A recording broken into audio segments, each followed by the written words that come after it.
شروع کرتا ہوں یشوع ہامشیہ کے نام سے جو بڑا مہربان اور نہایت رحم کرنے والا ہے، جس کے آگے ہر ایک گھٹنا جھکے گا، خواہ آسمانیوں کا ہو خواہ زمینیوں کا، خواہ ان کا جو زمین کے نیچے ہیں۔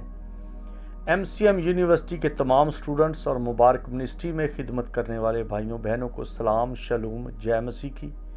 ایونجیلیکل فرینڈز آف کرائسٹ ٹیم کے جتنے بھی ساتھی ہیں جو فرینڈشپ ایونجلزم کرتے ہیں، دوستوں کے ساتھ بیٹھتے ہیں، کسی کو کافی پلا کر کلام سناتے ہیں، کسی کو کوئی برگر کھلا کے دوستی کا ماحول بنا کے کلام سناتے ہیں، ان سب کے ساتھ میں اس بات کے لیے خدا کا شکر گزار ہوں کہ وہ ہمیں بار بار ایسے موقع فراہم کرتا ہے کہ ہم خداوند کے کلام کو شیئر کریں۔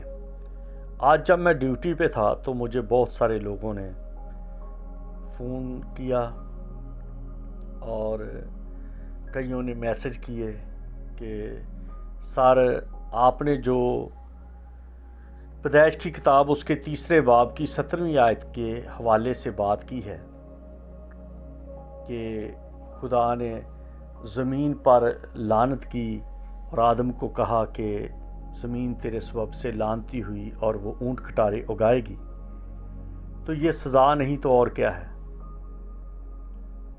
میں نے ان کو کہا کہ آپ مجھے تھوڑا ٹائم دے دیں، کیونکہ میں ایک ایک کو اگر جواب دیتا رہوں تو بہت ٹائم لگے گا، تو میں ایک کلپ بنا کر آپ کو دے دوں گا، آپ اسے سننا اور سمجھ سکتے ہیں۔ اگر پھر بھی کوئی سوال ہوا تو ضرور آپ میرے ساتھ رابطہ کرنا۔ تو سوال یہ ہے کہ کیا لعنت کرنا سزا ہے؟ نہیں میرے دوستو، آپ اس لفظ کو سمجھیں کہ کرس ہے، برے الفاظ ہیں یا آگاہی ہے۔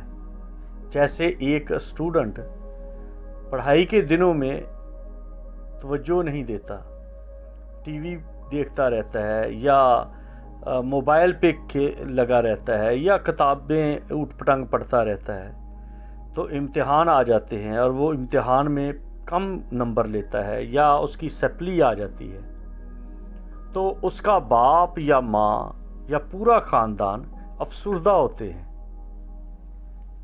اور پھر باپ اس کو کہتا ہے کہ جب میں تمہارے ساتھ نہیں ہوں گا تو تمہارا کیا بنے گا، تمہیں تو لوگ لوٹ کر لے جائیں گے، تم کس طرح زندگی گزارو گے، اور تم تو پشیمان رہو گے، تم تو فیل رہو گے، تم تو نالائق رہو گے۔ تو اس کا مطلب یہ نہیں ہے کہ یہ اس کو نالائق باپ بنا رہا ہے یا لوگ اس کو لوٹ لیں گے تو باپ کہہ رہا ہے لوگوں کو کہ اس کو لوٹ لو۔ باپ اوورسیز کے طور پر اوپر سے دیکھ رہا ہے کہ اگر اس نے اپنا رویہ، اپنا ایٹیٹیوڈ نہ بدلا، اپنا اس طرح کا جو زندگی کا سٹائل ہے نہ بدلا، جس طرح امثال کی کتاب میں لکھا ہے کہ میں کاہل کے کھیت کے قریب سے گزرا، وہاں پر اونٹ کٹارے تھے، وہاں پر جھاڑیاں تھیں، تو وہ اس کی سستی کے سبب سے ہوا ہے۔ وہ نیند پسند شخص ہے، وہ وقت کا پابند نہیں ہے، وقت کے گھوڑے کے اوپر وہ سوار نہیں، کوئی بات نہیں، کر لیں گے، ہو جائے گا۔ تو ان چیزوں نے اس کو اس جال میں پھنسا دیا ہے کہ اب زمین اونٹ کٹارے اگا رہی ہے۔ اے آدم، تو اتنا لیزی ہے، تو اتنا سہل ہے، تو اتنا سست ہے، تو اتنا لاپرواہ ہے کہ میں نے کہا تھا کہ اس درخت کا پھل نہیں کھانا اور تو نے اپنی بیوی کی بات مانی، جس کا مطلب ہے تو ڈپینڈی ہے، تو بیوی پر ڈپینڈ کر رہا ہے، جو وہ کہتی ہے وہ تو مان رہا ہے، تیری عقل خود کام نہیں کرتی، اور جو بیوی کی بات ہے اس کو کہا گیا درد کو بڑھانا، یہ فیلنگ کی بات ہے۔ آپ اندازہ کریں کہ کتنی زیادہ اٹیچمنٹ آپ کو درد فل بنا دیتی ہے، پین فل بنا دیتی ہے۔ ایک میرے ساتھ کلاس فیلو تھا، میرے بڑی پرانی بات ہے، تو ظفر اس کا نام تھا۔ تو لڑکوں کی منگنیاں ہو رہی تھی، کسی کی شادی ہوگی، تو لڑکوں نے پوچھا کہ ظفر تو کیوں نہیں کر رہا، تیری منگنی کوئی چوائس کوئی بات؟ تو اس نے کہا کہ میرے باپ کو کسی نے مار دیا ہے، میں نے اس سے بدلہ لینا ہے۔ اگر میں ان معاملوں میں پھنس گیا، میری فیلنگ کسی اور کی طرف ہو گئی، تو میری اٹیچمنٹ کے سبب سے میں اپنے گول سے ہٹ جاؤں گا۔ اب آپ سمجھیں، جب آپ کسی کی رغبت میں ہو جاتے ہیں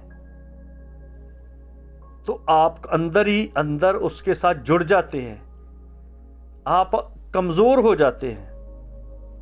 آدم کی رغبت ہوا کے ساتھ اتنی زیادہ بڑھ گئی، جو بعد میں خدا نے کہا عورت کی اب رغبت شوہر کی طرف ہوگی۔ پہلے شوہر کی زیادہ رغبت تھی، اب بیوی کی رغبت ہوگی۔ الٹ ہو گیا کام۔ پھر یہ ہوگا کہ تو ہر طرح سے اس طرح سے اب ہوگا کہ تو نے اس کی بات مانی ہے، اب عورت کو تیری بات ماننی پڑے گی۔ عورت کو کہا گیا کہ آدمی تیرے اوپر حاکم ہوگا، تو محکوم ہوگی۔ سارا سسٹم الٹ ہو رہا ہے اب۔ پہلے وہ ایکول تھے، برابری تھی، اور آدمی سر تھا، فیصلہ آدمی کے ہاتھ میں تھا، لیکن آدم نے فیصلہ اپنا ہوا کے ہاتھ میں دے دیا۔ جب کوئی اپنی جگہ پر قائم نہیں رہتا، اس کی زندگی اونٹ کٹاروں سے بھر جاتی ہے، درد اور تکلیف سے بھر جاتی ہے، اس کے لیے پریشانیاں بڑھ جاتی ہیں دوسرے کے معاملے میں دخل دینے کے لیے۔ کیونکہ دیکھیے نا کہ 613 احکام کو جب نچوڑا گیا، 6 1 اور 3 کو جمع کر دو تو 10 بن گیا۔ اب 10 کو ہم کہتے ہیں 10 کمانڈمنٹس، تختیوں پہ لے آتے ہیں، پھر ان 10 کا 0 ڈالو تو 1 رہ گیا، اور خدا نے صرف ایک ہی حکم دیا تھا، 10 احکام نہیں تھے، نہ 613 تھے، ایک ہی حکم تھا کہ میں تجھے کہہ رہا ہوں کہ اس درخت کا پھل نہیں کھانا۔ بس کیوں کھایا جاتا ہے؟ اگر خدا کی بات نہیں مانی جاتی تو اس کا مطلب ہے خدا کو چھوڑ کر کسی اور کی بات مانی گئی، اس کو سجدہ کیا گیا، خدا کے نام کو بے فائدہ سمجھا گیا، اس کی بات کو عزت نہیں دی گئی، احترام نہیں کیا گیا۔ اگر وہ خدا ہے تو اس کا احترام کرنا ضروری ہے، اگر وہ کریٹر ہوتے ہوئے باپ ہے تو اس کی عزت کرنا ضروری ہے، اور اس کی جو سوچ ہے، اس کا جو خیال ہے، جیسے یسایہ کی کتاب میں لکھا ہے میرے خیال تمہارے خیالوں سے بہت گہرے ہیں، اس کی بھی پرواہ نہیں کی گئی۔ تو پرواہ کس بات کی گئی؟ کہ ہم خدا کی طرح ہو جائے۔ لالچ آ گیا، چوری بھی آ گئی، خدا کے ارمانوں کو بھی ختم کر دیا، قتل کر دیا، خدا کی انسلٹ کر دی، اور پھر خدا نے کہا اب تم یہاں نہیں رہ سکتے۔ وہ ایک حکم کے اندر 10 حکم ہیں، اور 10 حکموں کے اندر 613 حکم ہیں۔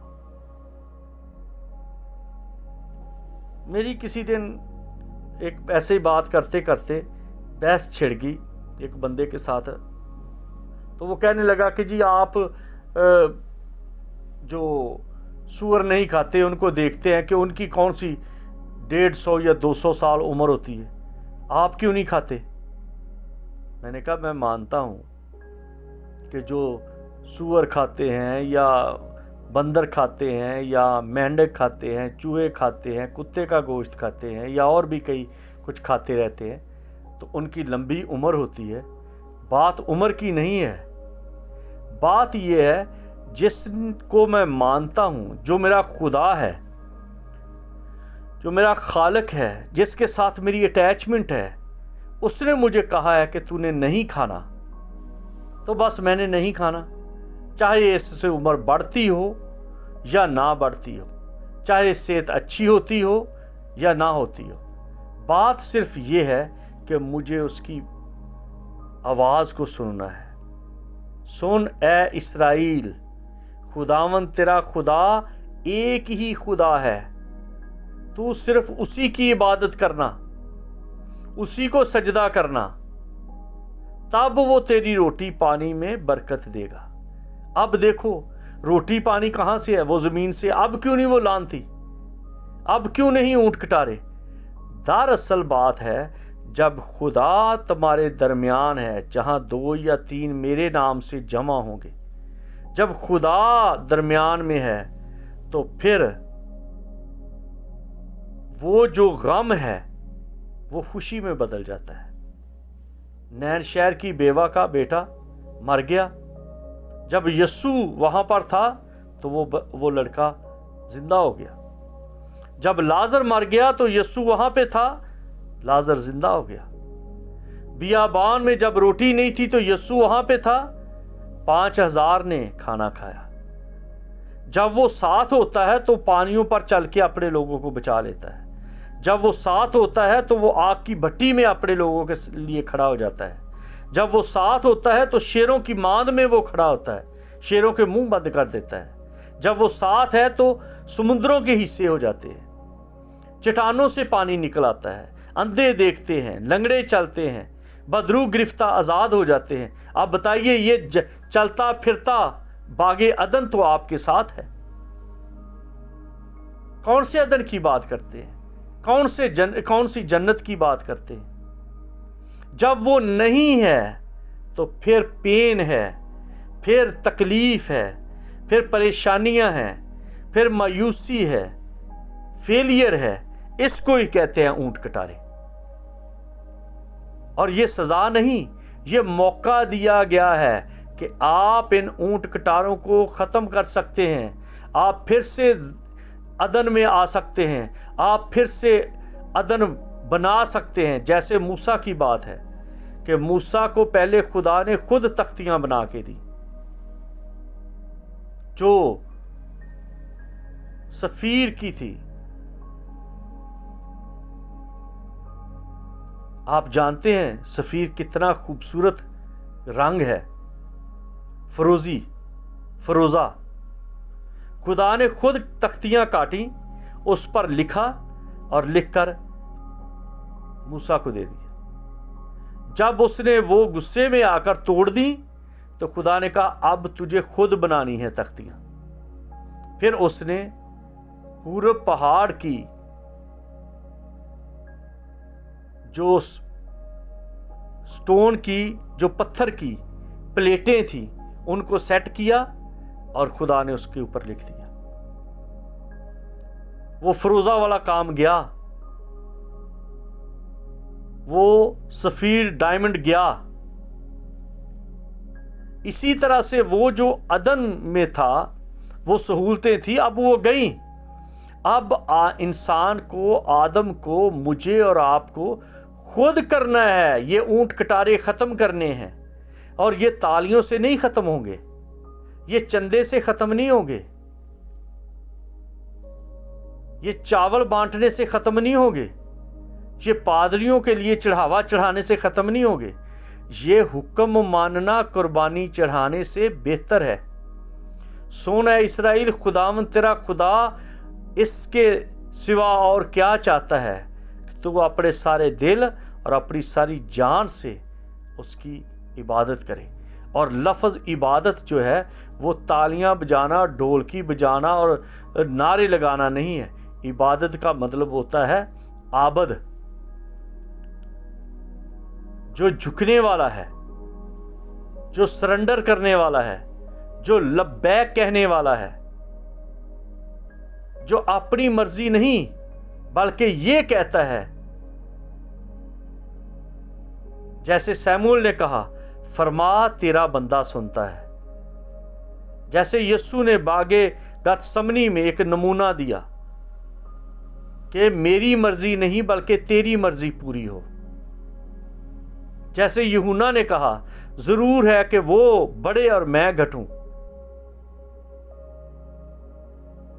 جب یہ زندگی میں آ جاتا ہے، پھر اندر سے لالچ ختم ہو جاتا ہے، خون ریزی ختم ہو جاتی ہے، عیب جوئی ختم ہو جاتی ہے، عیب گوئی ختم ہو جاتی ہے۔ یوسف راست باز تھا، وہ بدنام کرنا نہیں چاہتا تھا۔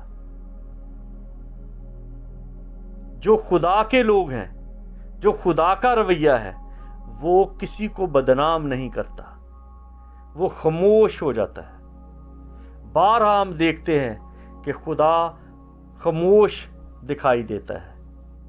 خدا کی خاموشی انسان کو موقع دینا ہے۔ خدا کے بندوں کی خاموشی، وہ مقابلہ نہیں کرتے، وہ سزا نہیں دیتے، وہ عدالتوں میں نہیں جاتے، وہ خاموش آ جاتے ہیں، وہ پیر پیچھے کر لیتے ہیں، وہ ہٹ جاتے ہیں اور خدا کے ہاتھ میں دے دیتے ہیں۔ جہاں جہاں پر بھی خدا کے لوگوں کو دکھ دیا گیا، جب آپ پلٹ کے دیکھتے ہیں کہ ان لوگوں کا کیا حال ہوتا ہے، تو پھر رونا اور پچھتاوا ہے۔ جہاں جہاں پر بھی خدا کو انسان نے اس حد تک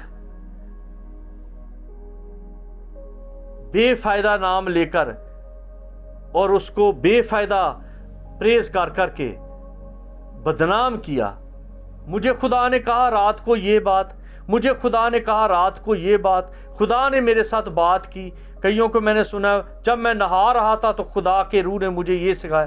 یہ کس طرح؟ یہ بے فائدہ خدا کا نام لینا ہے، یہ خدا کی انسلٹ ہے، یہ بے عزتی ہے۔ جو ماننے والی بات ہے وہ مانتے نہیں، جو کرنے والی بات ہے وہ کرتے نہیں، اور ہر بات میں مجھے خدا نے یہ کیا، مجھے خدا نے، کئی عورتوں کی میں بات کرتا ہوں، انہوں نے اپنے شوہروں کو چھوڑا ہوا ہے اور ایونجلسٹ بنی ہوئی ہے۔ کئی شوہروں نے اپنی بیویوں کی ہر بات کو پرواہ نہیں کی اور وہ اس بندھن کو بھول گئے، اس تعلق کو بھول گئے اور کہتے ہیں ہم خدا کے لوگ ہیں۔ تو ان باتوں کو آپ دیکھیے کہ خدا نے انسان کو موقع دیا ہے کہ وہ اپنی سپلی کلیئر کر لے، وہ پھر سے عدن کو بحال کر لے، وہ ان اونٹ کٹاروں کو کھیڑ دے، اب خود کرے۔ جیسے خدا نے خود تختیاں بنائیں، بعد میں موسیٰ کو کہا اب تو خود بنا، لکھ کے میں دے دوں گا۔ اور خدا اب بھی یہ کہتا ہے، تحمل کر کے وہ ٹھہرا ہوا ہے، خدا تحمل کر کے ٹھہرا ہوا ہے کہ تمہاری سپلی کلیئر ہو جائے، تمہاری بحالی ہو جائے۔ اس لیے نیگیٹو نہ سوچیں، اس کو پازیٹیو لیں، قدم بڑھائیں، ان باتوں سے کنارہ کریں جو خدا کو پسند نہیں، ان لوگوں سے کنارہ کریں جو خدا کو پسند نہیں۔ اگر آپ خدا کو اول درجہ دیں گے، وہ بھی آپ کو عزت دے گا۔ یوحنا کی انجیل میں لکھا ہے، جو خدا کی عبادت کرتے ہیں، اس کی خدمت کرتے ہیں، خدا ان کو عزیز رکھتا ہے۔ اس کی عبادت اور خدمت یہ ہے کہ اس کی بات مانی جائے۔ یہ نہیں کہ شادیاں ہوں، بیاہ ہوں، سالگرہ ہوں تو خوب ڈول ڈمکا کرو، خوب ابلیس کو موقع دو اور اینڈ پہ 5 روپے پادری کو دے دو اور تالیاں بجا دو یسوع مسیح کی جے، تو خدا راضی۔ خدا کو بچہ نہیں ہے کہ خدا راضی ہو گیا تالیوں سے۔ خدا کو آپ 10 روپے 5 روپے دے دیے تو وہ چاہتا ہے ہم سچے دل سے اس کے پیروکار بنیں، اس کے لوگ بن جائیں اور پھر اس پیراڈائز کو بحال کر لیں۔ کاش خداوند اس بات کے لیے آپ کے کان کھول دے کہ آپ سمجھ جائیں